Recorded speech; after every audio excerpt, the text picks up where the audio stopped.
ओम गणेशाय नमः। आइए सुनते हैं कलंक चतुर्थी की कथा।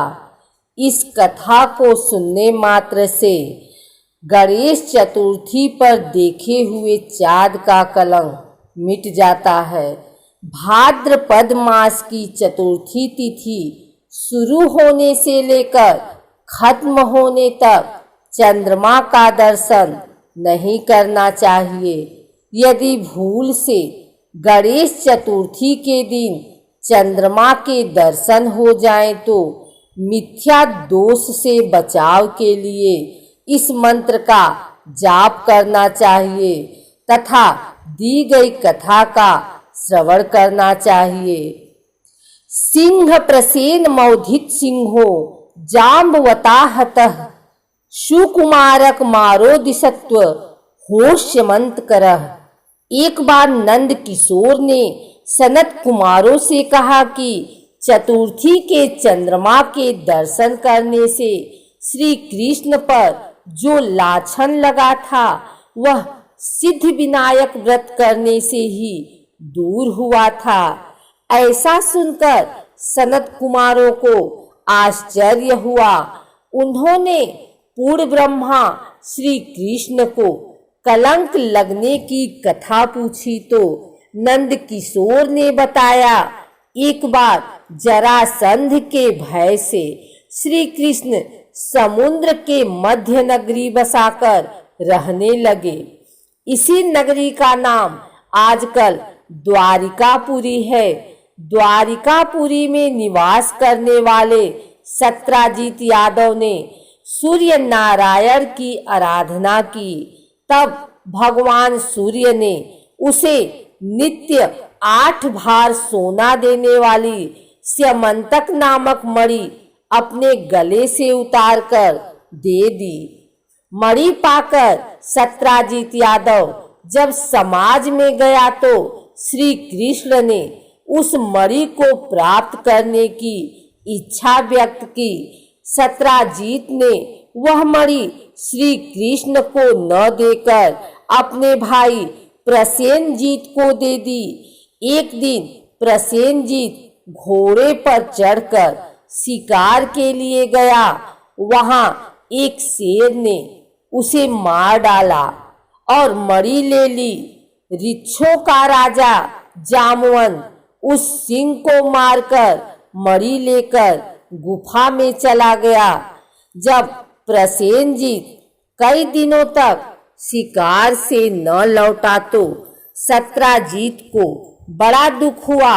उसने सोचा श्री कृष्ण ने ही मणि प्राप्त करने के लिए उसका वध कर दिया होगा।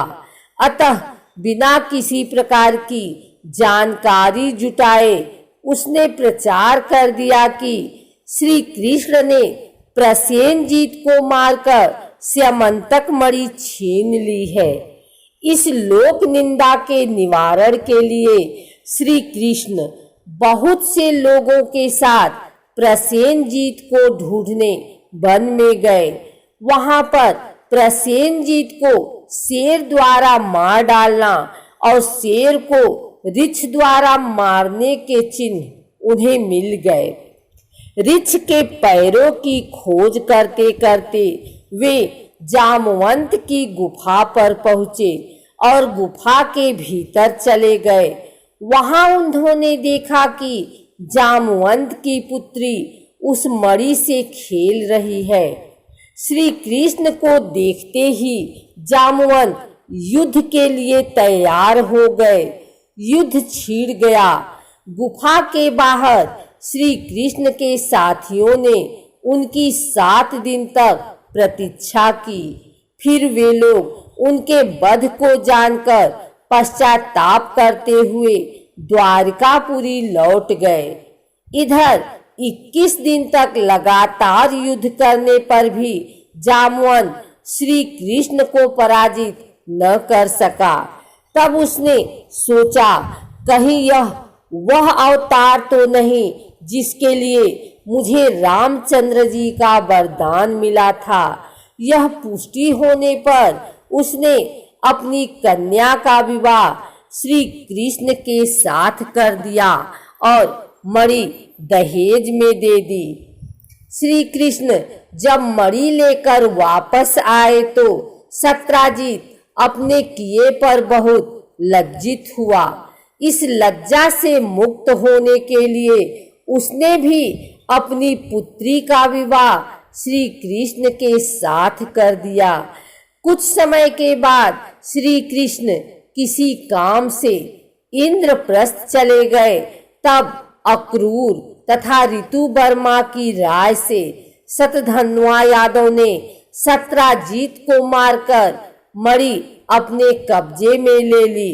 सत्राजित की मौत का समाचार जब श्री कृष्ण को मिला तो वे तत्काल द्वारिकापुरी पहुँचे। वे शतधन्वा को मारकर मणि छीनने को तैयार हो गए। इस कार्य में सहायता के लिए बलराम भी तैयार थे। यह जानकर शतधन्वा ने मणि अक्रूर को दे दी और स्वयं भाग निकला। श्री कृष्ण ने उसका पीछा करके उसे मार तो डाला, पर मणि उन्हें नहीं मिल पाई। बलराम जी भी वहां पहुंचे। श्री कृष्ण ने उन्हें बताया कि मणि इसके पास नहीं है। बलराम जी को विश्वास न हुआ। वे अप्रसन्न होकर विदर्भ चले गए। श्री कृष्ण के द्वारिका लौटने पर लोगों ने उनका भारी अपमान किया। तत्काल यह समाचार फैल गया कि स्यमंतक मणि के लोभ में श्री कृष्ण ने अपने भाई को भी त्याग दिया। श्री कृष्ण इस अकारण प्राप्त अपमान के द्वेष में डूबे थे कि सहसा वहां नारद जी आ गए। उन्होंने श्री कृष्ण जी को बताया, आपने भाद्रपद शुक्ल चतुर्थी के चंद्रमा का दर्शन किया था, इसी कारण आपको इस तरह लांछित होना पड़ा है। श्री कृष्ण ने पूछा, चौथ के चंद्रमा को ऐसा क्या हो गया है जिसके कारण उसके दर्शन मात्र से मनुष्य कलंकित होता है। तब नारद जी बोले, एक बार ब्रह्मा जी ने चतुर्थी के दिन गणेश जी का व्रत किया था। गणेश जी ने प्रकट होकर वर मांगने को कहा तो उन्होंने मांगा कि मुझे सृष्टि की रचना करने का मोह न हो। गणेश जी ज्यों ही तथास्तु कहकर चलने लगे, उनके विचित्र व्यक्तित्व को देखकर चंद्रमा ने उपहास किया। इस पर गणेश जी ने रुष्ट होकर चंद्रमा को श्राप दिया कि आज से कोई तुम्हारा मुख नहीं देखना चाहेगा। श्राप देकर गणेश जी अपने लोक चले गए और चंद्रमा मानसरोवर की कुमुदनियों में जा छिपा। चंद्रमा के बिना प्राणियों को बड़ा कष्ट हुआ। उनके कष्ट को देखकर ब्रह्मा जी की आज्ञा से सारे देवताओं ने व्रत से प्रसन्न होकर गणेश जी से वरदान मांगा कि अब चंद्रमा श्राप से मुक्त तो हो जाएगा, पर भाद्रपद शुक्ल चतुर्थी को जो भी चंद्रमा के दर्शन करेगा उसे चोरी आदि का झूठा लाछन जरूर लगेगा। किंतु जो मनुष्य प्रत्येक द्वितीया को दर्शन करता रहेगा वह इस लाछन से बच जाएगा। इस चतुर्थी को सिद्धि विनायक व्रत करने से सारे दोष छूट जाएंगे। यह सुनकर देवता अपने अपने स्थान को चले गए।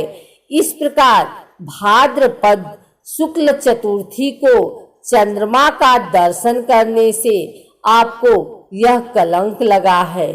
तब श्री कृष्ण ने कलंक से मुक्त होने के लिए यही व्रत किया था। कुरुक्षेत्र के युद्ध में युधिष्ठिर ने भगवान श्री कृष्ण से पूछा, भगवान मनुष्य की मनोकामना सिद्धि का कौन सा उपाय है? किस प्रकार मनुष्य धन, पुत्र, सौभाग्य तथा विजय प्राप्त कर सकता है? यह सुनकर श्री कृष्ण ने उत्तर दिया, यदि तुम पार्वती पुत्र श्री गणेश का विधि पूर्वक पूजन करो तो निश्चय ही तुम्हें सब कुछ प्राप्त हो जाएगा। तब श्री कृष्ण की आज्ञा से ही युधिष्ठिर जी ने गणेश चतुर्थी का व्रत करके महाभारत का युद्ध जीता था।